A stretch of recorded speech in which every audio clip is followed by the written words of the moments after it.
All right, we're going to talk about some couples and fertility. They're expanding their families, and there is help out there. Dr. Lisa Hansard is with the Texas Fertility Center.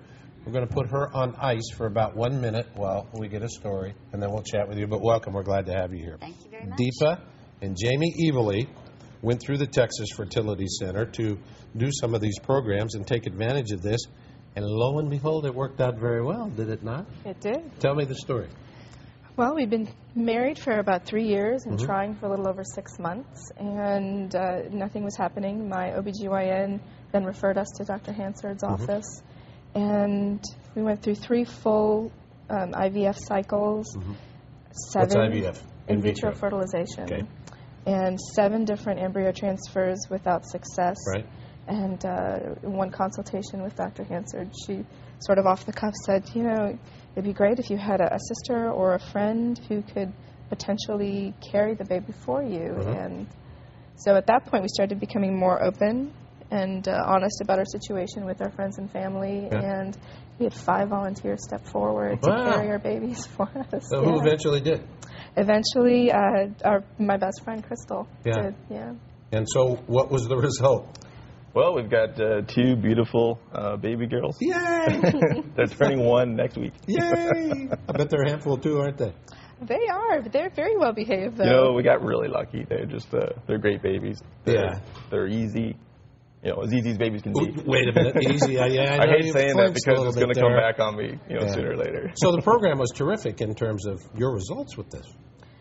Absolutely. It was a very long road. I would say it was a hard struggle as well, but every step of the way, you know. Look at the end result. I know. Yeah, that makes it all worth it. I mean, it was difficult at the time, but I mean, you forget all about that once they're here. You know, you see their smiling faces, and it all goes away. I think it's great. You've been sitting there very patiently. Tell me about this program, especially called it a gestational carrier. What's critical here? Well, gestational carriers, this term is used interchangeably with surrogate, but a surrogate is actually a woman who provides the egg and carries the pregnancy, and that is not legal in Texas. If you remember back in Chicago in the Baby M case.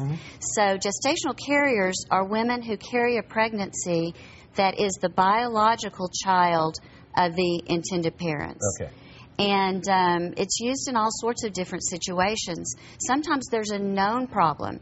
A woman has had a hysterectomy, she's born without a uterus, and more recently, we're seeing women who were diagnosed with cancer early, who maybe are just deciding it's time to start a family, and they're being told because of the treatment they're going to embark on, they're going to have to wait 5 or 6 years. And the treatment may damage their fertility. So we have these couples going through the initial part of an in vitro fertilization, and instead of putting those embryos in the freezer and waiting 6 or 7 years until they can pursue a pregnancy, they're having a family member or a friend carry the pregnancy so they can go ahead and start their family in the midst of this without having to postpone it. So not everybody can be a carrier, though. It's amazing how many people can.